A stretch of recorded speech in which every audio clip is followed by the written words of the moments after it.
Hello everyone, on this lesson I'm going to show how to solve in a quadratic inequalities. So the first step I did is I subtracted 2 from both sides so I can make the inequality greater than 0, positive. And then on the right hand side I have 0, on the left hand side I have a fraction. The next step here is to make the left hand side one fraction by using the method of equivalent fractions.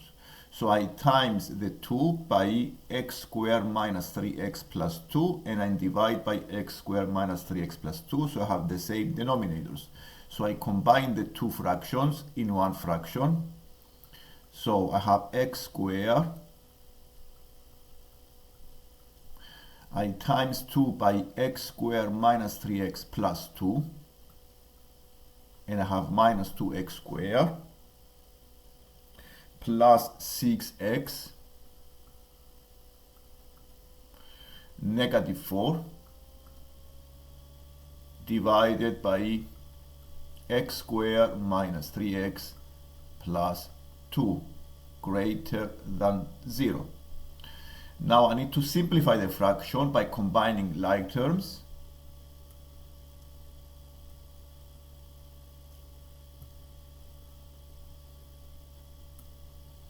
So the quadratic is minus x squared on the numerator plus 8x minus 15. Denominator is x squared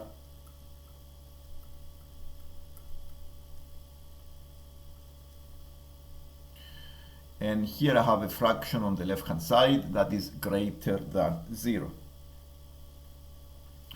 I see here that the quadratic has negative coefficient of x squared. So in order to make it positive and help me factorize, is helpful here to times both sides by negative 1. And if you times both sides by negative 1, the symbol of the inequality change direction from positive into negative. So I multiply both sides by negative 1 and I have the following inequality. X squared minus 8x plus 15 over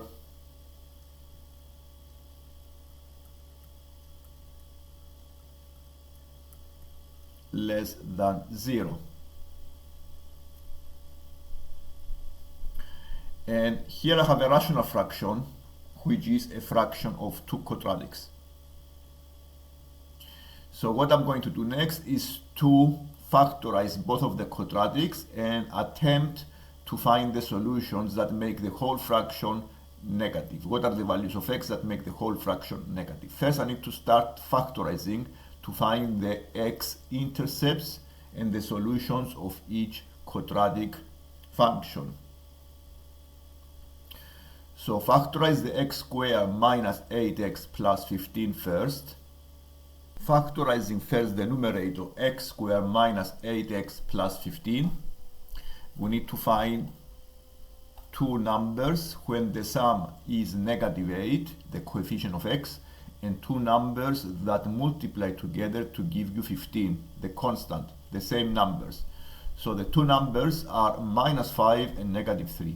So for the first pair of equations, the minus 8 is the coefficient of x and the 15 is the constant. The two numbers are minus 5 and negative 3. Once I found the two numbers, then I can factorize the quadratic as x minus 5 times x negative 3. And the denominator is x minus 2 times x minus 1.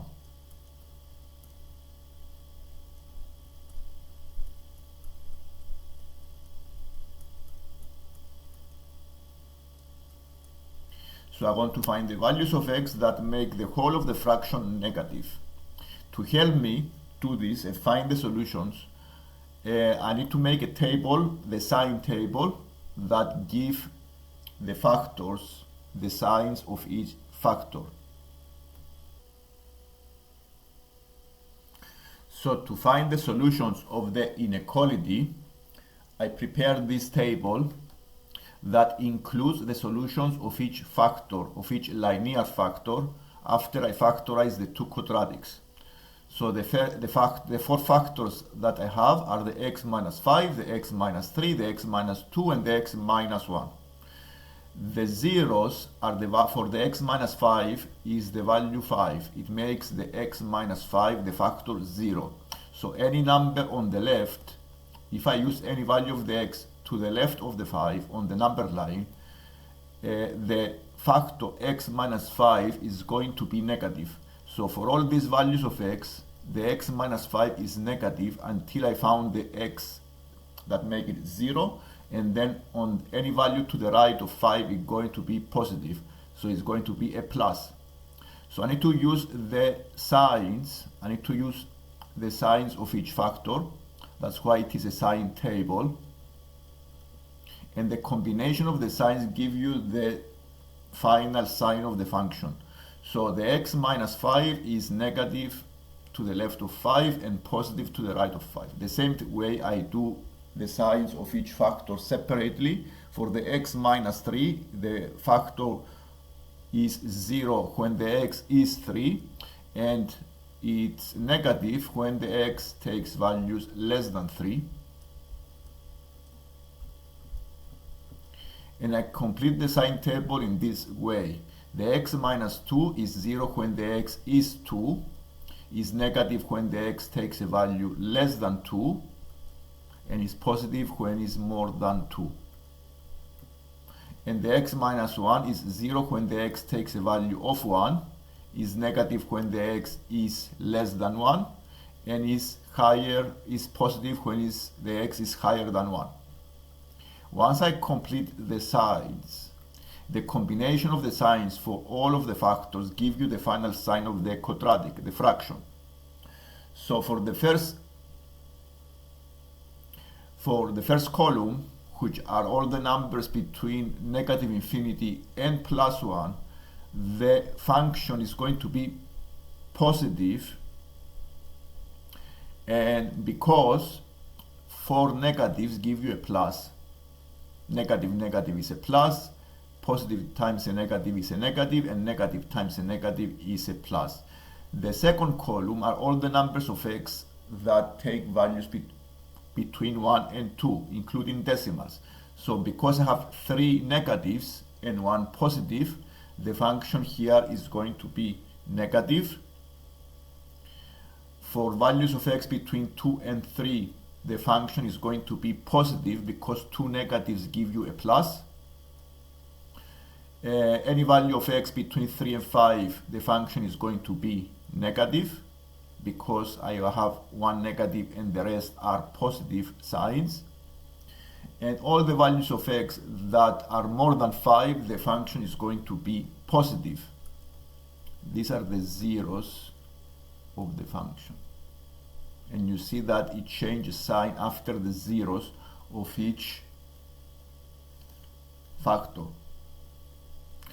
And to answer now this inequality, I'm looking to find the values of x where the quadratic, the function, is negative, the fraction. So I can see the solutions on the table. So the solution set, you can write it in a set notation in this way because you have the solutions on the table. Is this interval, they have 2 intervals. So you write the solution set as